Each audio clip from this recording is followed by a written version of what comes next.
Bonjour à toutes et à tous et bienvenue sur cette vidéo bonus que j'ai l'habitude de faire maintenant tous les mois après vos taroscopes pour pouvoir vous présenter les tarots et oracles que j'ai utilisés. Là en l'occurrence c'est pour les taroscopes du mois de mars 2025 et vous les retrouverez en dessous de cette vidéo. Vous le savez, je vais acheter mes tarots et mes oracles lorsqu'il s'agit de mass market, c'est-à-dire qu'on peut trouver en magasin. Je vais les acheter dans la boutique Dans les yeux de Gaïa avec laquelle vous avez une réduction de 5% avec le code LUCA05 et un cadeau supplémentaire. Et puis pour ceux que j'aurai achetés soit en auto-publié sur Etsy, je vous préciserai les choses au fur et à mesure. Alors, pour le premier oracle que j'ai utilisé pour vos taroscopes de mars 2025, donc je vais vraiment vous les montrer dans l'ordre. Attention, ce n'est pas une review parce que j'en ai quand même utilisé plusieurs. C'est juste pour que vous puissiez retrouver les références. Vous avez l'oracle de Disney, alors que j'avais acheté justement dans la boutique Dans les yeux de Gaïa il y a un petit bout de temps, mais que j'avais pas encore vraiment beaucoup utilisé, à part sur des guidances privées. Et puis là, je me suis dit que ce serait intéressant de pouvoir le faire sur les tirages collectifs. Écoutez, moi je trouve qu'il parle très bien. Alors sous ces airs, effectivement, Disney, dessins animés, etc. Je vais vraiment m'attacher soit au numéro de la carte, soit à effectivement le visuel. Il y a des choses qui vont m'apparaître à certains moments pour que je puisse vous en parler. Et également, forcément le titre de la carte. Très clairement, c'est un oracle divinatoire. Il peut tout à fait faire office de guidance, de conseil. Moi, personnellement, j'ai vraiment beaucoup apprécié. Alors, bien sûr, au-delà du fait que ça représente un peu mon enfance avec Disney, je ne l'ai vraiment pas pris pour ça parce que sinon, je ne l'utiliserais pas sur les guidances. Pour moi, il est réellement parlant. Exceptionnellement, c'est un oracle aussi que j'arrive à utiliser à l'endroit et à l'envers. Ce n'est pas sa fonction première, mais en fait, je trouve que sur les guidances privées, il m'a d'autant plus parlé. Pour les guidances collectives, c'est moins embêtant, mais en tout cas, pour des guidances privées, j'ai trouvé que c'était intéressant de le faire à l'endroit et à l'envers. Donc ça, c'est pour le premier oracle. Ensuite, j'ai utilisé un oracle que j'ai depuis des années, que vous retrouvez toujours dans la boutique Dans les yeux de Gaïa. C'est les portes de l'intuition. J'en ai 3 de la même créatrice. Mais c'est vraiment celui-ci que je préfère. Ça, je l'ai utilisé pour vos énergies du mois de mars 2025. Alors avec celui-ci, ce qui est intéressant, c'est que vous avez plusieurs choses qui peuvent vous interpeller sur la carte. Ça peut être le numéro, ça peut être le titre, ça peut être l'image aussi, mais également vous avez une petite phrase, soit conseil, soit explicative. Et très clairement, moi je sais que parfois je vais juste être attirée par l'image, parfois juste par le titre, parfois juste par le chiffre. Bref, encore une fois, il n'y a pas de règle dans la divination, dans les cartes, à moins que vous utilisiez le tarot par exemple, où là effectivement il y a quand même une règle à respecter, le normand, mais malgré tout ça, il y a aussi ce que vous allez y apporter ou comment ça va vous parler. Une seule et même carte peut apparaître 10 fois dans des 10 guidances différentes. Je ne vais pas forcément avoir la même interprétation selon ce avec quoi elle va sortir à côté, selon ce que je trouve qu'elle va représenter sur l'instant. Bref, il y a vraiment cette notion de c'est de l'intuition en fait, c'est vraiment laisser parler, c'est pas cette voix de la raison, c'est vraiment cette voix de l'intuition. N'oubliez pas que l'art divinatoire est un art, c'est pas une science, c'est un art d'interprétation. Donc c'est pour ça que c'est pas quelque chose de tangible, de factuel, même si effectivement on tombe juste, il ne reste pas moins que c'est la façon dont on va interpréter les choses. Et pour ça, il faut quand même laisser parler aussi son intuition. Donc un oracle, franchement, pour moi, qui a à voir dans sa cartothèque, parce que ce soit en termes de conseils, en termes de divination, pour moi ici c'est un couteau suisse. Ensuite, j'ai utilisé, alors en plus de ça, j'ai eu un petit dégât il n'y a pas très longtemps, mais bon, c'est pas grave. Cet oracle que j'ai trouvé dans la boutique Dans les yeux de Gaïa, c'est un Lenormand, mais alors d'une beauté, je vais vous montrer. Je vais vous montrer un petit peu sa beauté. Alors comme vous pouvez voir, en plus de ça, c'est pour la caméra, je trouve ça bien parce que c'est du mat, mais avec quelques dorures. Et puis, il est très épuré, ça fait très pur, très authentique, très simple. C'est vraiment tout ce que j'aime. Donc c'est un Lenormand, il respecte voilà, toute la cartomancie du Lenormand. Mais en même temps, ça fait du bien aussi d'avoir différents jeux qui vont vous parler selon l'inspiration du moment. Vous savez, c'est un petit peu comme les goûts et les couleurs. En hiver, vous allez être attiré par certains aliments, en été par d'autres, par des couleurs en été, par d'autres en hiver. Ben, c'est un petit peu pareil au niveau des tarots et des oracles. C'est pas parce que on a plusieurs Lenormand qu'en fait ils se ressemblent complètement ou que vous allez ressentir la même chose avec les tirages. Mais celui-ci, je l'ai vraiment trouvé très parlant. Et je sais pas, il y a une très belle connexion qui s'est faite avec lui. Alors, vous avez les tranches dorées, vous avez le dos qui est comme ça.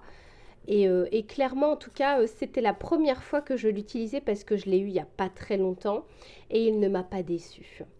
Et enfin, pour la partie générale, j'ai utilisé un tarot en anglais. Donc celui-ci, vous n'allez pas le trouver dans la boutique Dans les yeux de Gaïa. Autant vous dire que j'ai un petit peu galéré parce qu'il vient des États-Unis. Bon, déjà, il était assez cher. Mais en plus de ça, j'ai eu des frais de douane. Par contre, il est vraiment très très beau. Je regrette pas. Je regrette pas cet achat. Je trouve qu'il est d'une vraie beauté. Mais vraiment, c'est un coup de cœur. Je ne sais pas quoi vous dire. Pour un mass market, parce que c'est pas un oracle, un tarot auto-publié, mais je trouve qu'il a la qualité d'un tarot auto-publié. La qualité au niveau graphique, mais la qualité aussi au niveau, vous voyez, en plus de ça, encore une fois, c'est tout ce que j'aime. C'est mat. J'aime beaucoup la qualité des cartes et la représentation aussi des images. Là, on est vraiment sur un thème déjà nature, un peu amérindien. Alors, comment il s'appelle? C'est le Wide Reflection Tarot Deck.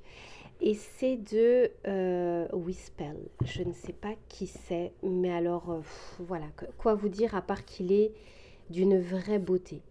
Et il m'a parlé tout de suite et j'ai trouvé qu'il allait très bien justement avec le côté très épuré de ce Lenormand. Et puis les dorures de ce Lenormand qu'on peut essayer. Alors, c'est pas vraiment les dorures, mais je trouve qu'en termes de couleur, ça se mariait bien. D'un côté, le côté épuré et ici, le côté un peu solaire, ouais, très vibrant au niveau des couleurs. Donc voilà, s'il vous intéresse, attendez-vous à galérer un tout petit peu pour le recevoir et attendez-vous à probablement recevoir des frais de douane. Mais bon, en l'occurrence, c'est vraiment un oracle, un tarot que je compte garder pendant des années. Allez, je range ça et je reviens sur les tarots et oracles que j'ai utilisés pour l'aspect professionnel. Alors, on se retrouve avec les tarots et oracles sur l'aspect professionnel. Celui-ci, je pense que je vous l'ai assez présenté. C'est l'oracle de la lunologie de Yasmine Bolland, qui est une astrologue. Moi, j'aime beaucoup. Alors, pareil, je ne sais même pas depuis combien d'années je l'ai. Et autant vous dire qu'il n'a pas bougé. À part, il a un peu gondolé parce que je le bats d'une certaine manière. Mais il est d'une grande qualité pour son prix. Et en plus de ça, pour moi, ça fait partie des oracles à avoir, dont je ne me séparerai pas, puisque je peux autant l'utiliser en conseil qu'en divination, qu'en guidance, qu'en conclusion. Bref, encore une fois, c'est un couteau suisse.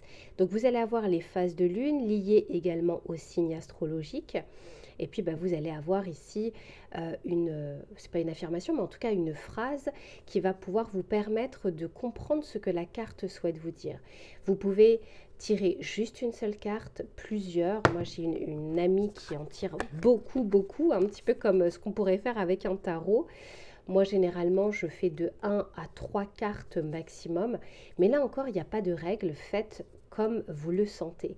Et en plus de ça, je trouve qu'il est vraiment de bons conseils. Là encore, je sais qu'il y a un livre à l'intérieur explicatif. Je ne vais pas vous faire une review et en plus de ça, je ne l'ai pas lu, donc je ne pourrais pas vous dire grand-chose. Je sais que j'avais regardé une carte sur les poissons parce que je suis poisson et je voulais juste savoir ce qui était noté. Et ça me semblait vraiment très pertinent. Alors très clairement, je m'en souviens plus parce que c'était il y a longtemps, mais c'était très pertinent. Quoi qu'il en soit, c'est une très belle qualité, ça en vaut la peine. Et encore une fois, pour moi, il fait partie des bestes oracles que je peux avoir. Alors ensuite, j'ai utilisé un oracle, malheureusement, que vous ne trouverez pas, tout simplement parce qu'il n'a pas été encore, j'ai envie de dire, publié. C'est une créatrice qui est également voyante, qui s'appelle Elisa Ornelli, qui me l'avait envoyé. Elle m'en a envoyé d'ailleurs 2 autres de ses créations. Sauf que pour pouvoir faire éditer un oracle, il faut un budget, en tout cas si on veut pouvoir l'éditer en un certain nombre. Et puis elle n'a pas eu les fonds nécessaires pour pouvoir le faire, mais j'espère que ce n'est que partie remise parce que d'une part, je trouve que son oracle est d'une vraie beauté, mais au-delà de ça, pour moi, c'est un oracle divinatoire. Alors, il a une inspiration, mince, je ne sais plus comment il s'appelle cet oracle ancien. Oh, zut. Oh, je sais pas, si ça me revient, bon bref, c'est pas grave. Donc ça a été de cette inspiration-là, d'un ancien oracle divinatoire qu'on trouve maintenant très cher sur Vinted. Mais j'ai trouvé qu'elle l'a fait à sa manière en y ajoutant sa patte et en même temps des cartes que je trouve beaucoup plus contemporaines au niveau des explications. Je l'utilise énormément dans les guidances privées et, euh, et il tombe vraiment très juste quoi. Alors c'est pas un doudou oracle, c'est pas un doudou deck. Il dit ce qu'il a à vous dire, il est plutôt cash, mais je pense que c'est ce dont on a besoin quand on fait de la divination. Donc voilà, donc ça s'appelle l'Azzurro par Elisa Ornelli. Si elle est amenée à, je sais pas, à en faire beaucoup plus et à les vendre, je vous tiendrai au courant parce que vraiment, je pense que ça pourrait être une bonne chose. Alors ensuite, j'ai utilisé celui-ci. Alors la boîte, elle est rangée trop bien rangée pour que je puisse la sortir, mais il me semble qu'il s'appelle le jeu de la vérité. Donc c'est un oracle pareil que j'ai depuis des années, typiquement divinatoire. Là encore, c'est pas un doudou deck, il a à vous dire ce qu'il a à vous dire, mais il est tellement pertinent. Alors moi je l'utilise avec parcimonie, d'une part parce qu'il ne m'appelle pas tout le temps et que la boîte est rangée, etc. Mais quand je l'utilise, je ne suis absolument pas déçue. Vous avez ici le numéro de la carte, ici un titre. En dessous, vous allez avoir une phrase explicative et puis comment dire, vous pouvez l'utiliser à votre sauce et à votre manière, mais vous pouvez mettre une carte à gauche, une carte à droite, et puis avoir une interprétation. Vous voyez, ici vous avez une image, et ici vous avez 2 autres images, une plutôt positive, une autre négative. Bref, ça peut vraiment vous apporter, c'est un jeu, un oracle qui peut vraiment vous apporter plusieurs choses, plusieurs interprétations, plusieurs possibilités. Là encore, il va falloir faire appel à votre intuition, pas forcément qu'au mental, qu'à la raison. Mais encore, à chaque fois que je l'ai utilisé, que ce soit pour moi dans les guidances privées, je le fais très peu en guidance collective, mais là, il m'appelait. Moi, je n'ai pas du tout été déçue par celui-ci. J'ai une bonne et une belle connexion avec ce jeu. Donc, c'est le jeu de la vérité. Je vous montre ici le dos. Pareil, une très très bonne qualité. Et en plus de ça, il est mat. Je crois qu'il n'était pas excessif au niveau du prix. Donc bref, que demande le peuple? Alors, j'ai utilisé un tarot que j'ai pareil depuis longtemps, que j'utilise pas très souvent. Et pourtant c'est quand même un tarot que j'aime bien. C'est le Razor Tarot. Donc c'est un Rider-Waite. Vous allez voir par contre les couleurs. Alors c'est en anglais, donc voilà, moi j'ai la plupart de mes tarots, j'en ai en français, mais la plupart de mes tarots sont en anglais parce qu'il y a pour moi une multitude, il y a beaucoup plus de choix. J'en ai même en allemand, j'en ai même en espagnol. À partir du moment où on connaît les cartes, ça pose pas de souci. Mais là vous allez avoir des couleurs un peu plus chaudes, vous allez avoir un peu plus d'inclusivité au niveau des personnages qui sont représentés.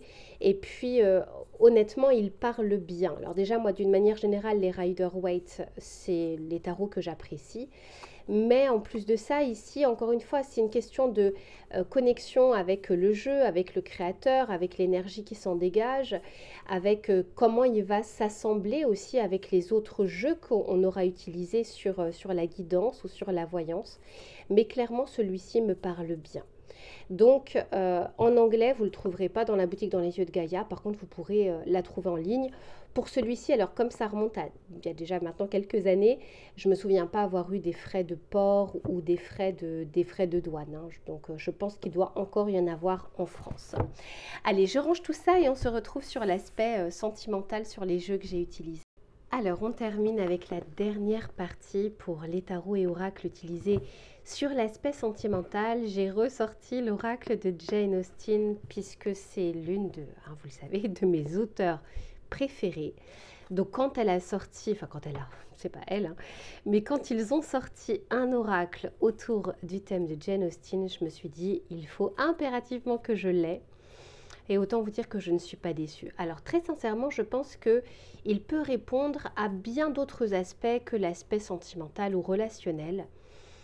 Ça peut être aussi côté familial, peut-être moins professionnel, un peu plus général éventuellement. Mais moi, voilà, forcément, je l'utilise dans le domaine relationnel et sentimental. Et autant vous dire qu'il ne me déçoit pas du tout. Mais alors pas du tout. Il est d'une beauté.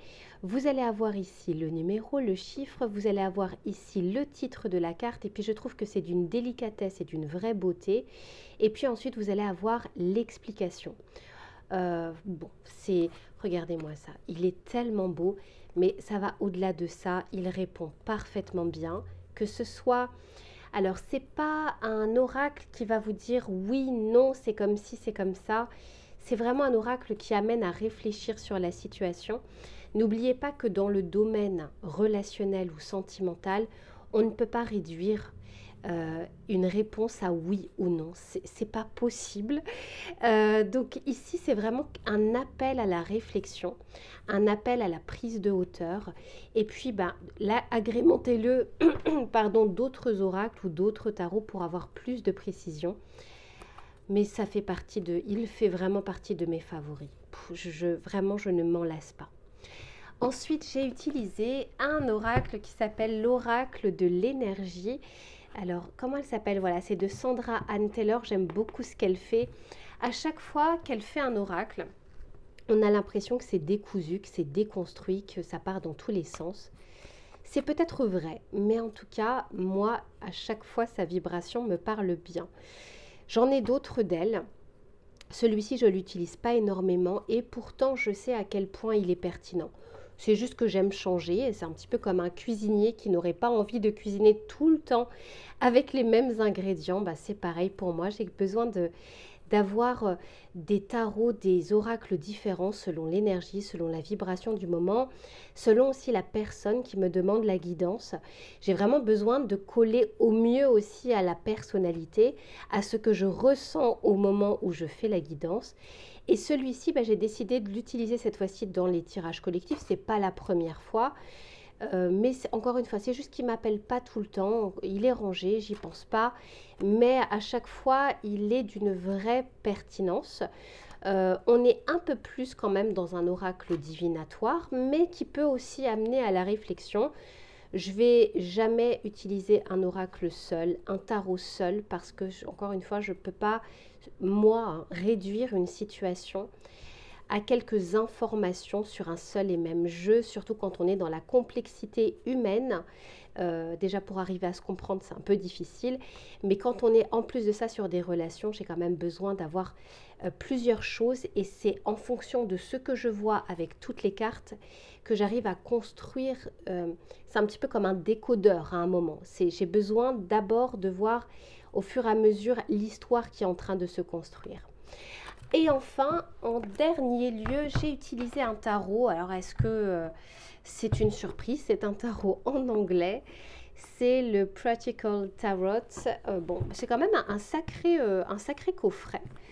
Et je ne sais pas, j'ai craqué, j'ai bien aimé. Et en plus de ça, ça c'est très bien parce qu'il a parfaitement bien parlé. Je l'utilise maintenant depuis quelques semaines sur les guidances privées. Je me fais toujours un tirage avant d'utiliser un jeu, soit auprès d'une personne, soit sur les guidances collectives. Je pose des questions volontairement passé, présent et futur pour voir un petit peu comment il répond, si ça me parle ou non. Si c'est le cas, bah, je continue. Si c'est pas le cas, je le mets un peu de côté et je lui laisse une seconde chance un petit peu plus tard. Parfois, il m'est arrivé de mettre de côté un tarot pendant des années ou un oracle, hein, et d'être appelé à nouveau par celui-ci longtemps après. Et puis bah, à ce moment-là, effectivement, il avait des choses à me dire. Donc voilà, parfois, c'est pas sur l'instant quand on dit que la patience parfois est de mise. Mais c'est un tarot voilà, que j'ai trouvé assez intéressant parce que ce ne sont pas des illustrations ou des images que l'on voit dans tous les tarots. Il a sa propre interprétation également des arcanes, mais on s'y retrouve bien à partir du moment où on les connaît. Ce que j'aime bien, c'est que ça va apporter peut-être des petits plus, parfois des petits détails que je ne verrai pas sur un autre tarot et qu'il aura besoin de me dire à ce moment-là. Donc voilà pour tout ce que j'ai pu utiliser pour vos taroscopes du mois de mars 2025. Écoutez, je vous fais plein de bisous. Peut-être qu'il y a des tarots et oracles que vous connaissez déjà, que vous avez même déjà. Quoi qu'il en soit, n'hésitez pas à me dire. Je vous dis à très bientôt et puis je vous remets bien sûr vos taroscopes en dessous de la vidéo dans le descriptif, ainsi que la boutique dans les yeux de Gaïa. Si vous souhaitez aller y jeter un œil, sachez que vous avez une réduction quel que soit le montant de votre panier. Plein de bisous et à très bientôt.